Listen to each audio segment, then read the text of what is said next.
Welcome, everyone. Today, we're diving into the delicate topic of setting healthy boundaries with grandparents.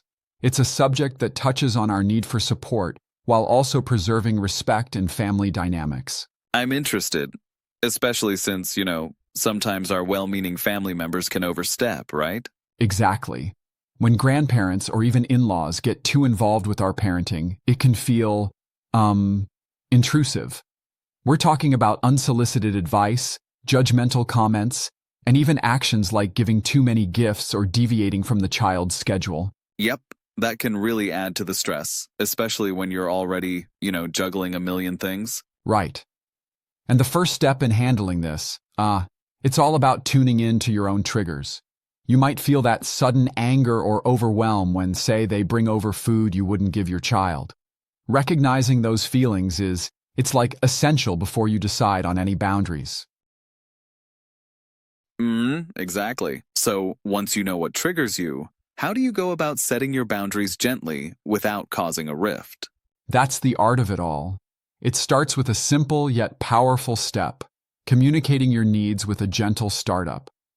Think along the lines of saying, I feel stressed when the routine isn't followed because it impacts my child's schedule. I need you to help me stick to this plan. It's a blend of honesty and empathy. Yeah, that makes sense. I understand that, but what if the grandparents are just trying to spend more time with their grandchild?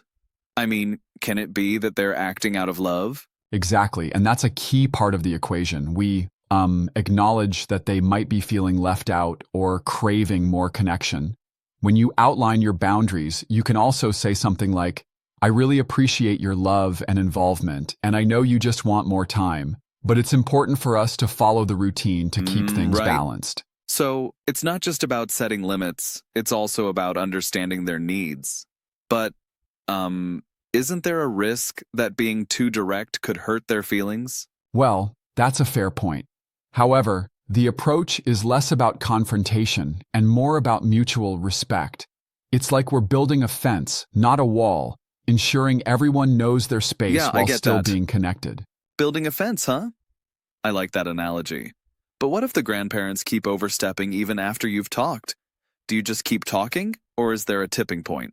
Great question. When repeated boundary violations occur, sometimes, and I mean sometimes, not always, but consistently, it may be necessary to introduce a consequence. For instance, if someone continually disregards the routine by coming over unannounced, you could say, if this keeps happening, I'll need to consider other childcare arrangements. It's firm, but it keeps the conversation going. That's a tough but maybe necessary step. That sounds a bit like a last resort. Don't you think it's kind of harsh to jump to consequences when emotions are running high? I appreciate that challenge. It's definitely not about harshness. It's about safeguarding the well-being of your child and your family environment. Sometimes boundaries are tested and need extra reinforcement, but always with compassion and after trying to understand each other's needs. Yeah, I see your point. And what about the specifics? I mean, what are some typical boundary issues that often arise? Well, for starters, it can be unsolicited parenting advice, grandparent visits without prior notice, handing out food that doesn't align with your child's diet, or even giving too many gifts which disrupts the balance. These are tangible triggers that you can point to when setting your boundaries. Right. It sounds like each situation requires its own tailored boundary setting. Does that mean you have to have a different conversation each time? Not necessarily separate conversations each time, more like a clear, overarching set of expectations. Think of it as laying down a roadmap that both sides understand. It might include, for instance, agreeing that visits require a heads up, and certain routines for the child must be maintained. That sounds practical. And how important is it to listen to the grandparents' perspective during these conversations? I mean, they might have boundaries of their own, right? Absolutely essential. Part of this process is opening space for them to share their feelings. Maybe they feel left out or undervalued. By listening and validating their need for connection, you create a two-way dialogue that fosters respect on both sides. Yeah, that mutual respect is key. So it becomes less of a one-sided mandate and more like a collaborative boundary setting process? Exactly. It's collaborative. The idea is to approach the conversation using I feel, I need, language that conveys your emotions without sounding accusatory. For example, saying, "I feel overwhelmed when I come home and find the routine disrupted, and I need consistency for my child's well-being." It opens the door for them to express, "I feel I'm just trying to, maximize our time together." That's a balanced approach. I can see how that helps maintain harmony. But what if, even with all this, the boundaries still get challenged repeatedly? Then it might be time to gently remind them of the agreement and restate your needs. Sometimes reiterating the consequences can be a necessary step. And if it continues to be an issue, seeking external help, like a family therapist, can, really help smooth out the tension. Right. External guidance can be really beneficial. When you mention a family therapist, it's more about getting a neutral perspective rather than taking sides, correct? Precisely. A therapist or sometimes even a trusted mediator can provide a third-party perspective that helps both sides feel heard. It's not about picking sides. It's about maintaining a healthy dynamic where everyone understands and respects the boundaries. That's very sensible. Also, do you think sometimes parents struggling with overstepping grandparents might feel guilty about having to enforce these boundaries? Oh, certainly. Guilt often creeps in, especially with family ties. But remember, setting boundaries isn't about rejecting love or help. It's about ensuring that the help doesn't inadvertently create more stress or harm the child's routine. Think of it like keeping the garden well tended. The fence doesn't block the sunlight. It protects the plants. Yeah, I like that analogy. That's a neat way of putting it. But, what if the grandparents feel hurt, believing their intentions are being misunderstood? That's exactly where open dialogue comes in. You can reassure them that their intentions are recognized. For example, "I really appreciate all the love you have for your grandchild, and I value your role in our lives. But for our child's well-being, we need to adhere to a schedule." This way, it's clear it's not about rejecting them, just about what works best at this stage.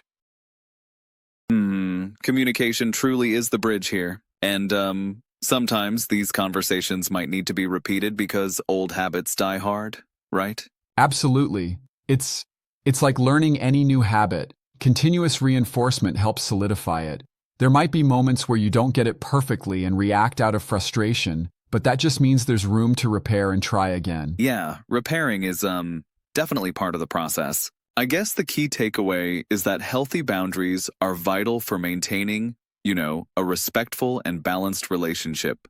Exactly. Without these boundaries, resentment can build over time, and that's when relationships, even with those we love the most, start to suffer. It's about protecting not just the child's routine, but also the overall harmony of the family. Absolutely. It really does seem like a balancing act. Respecting grandparents' desires to be close, and the parents' need to manage their own child's needs. Right? It's all about balance. Think of it as a dance. Both sides need to work together side by side so that the rhythm of family life remains smooth and enjoyable. Yeah, a dance where everyone gets to lead sometimes. And what's encouraging is that these techniques come from, research and practical strategies offered by experts.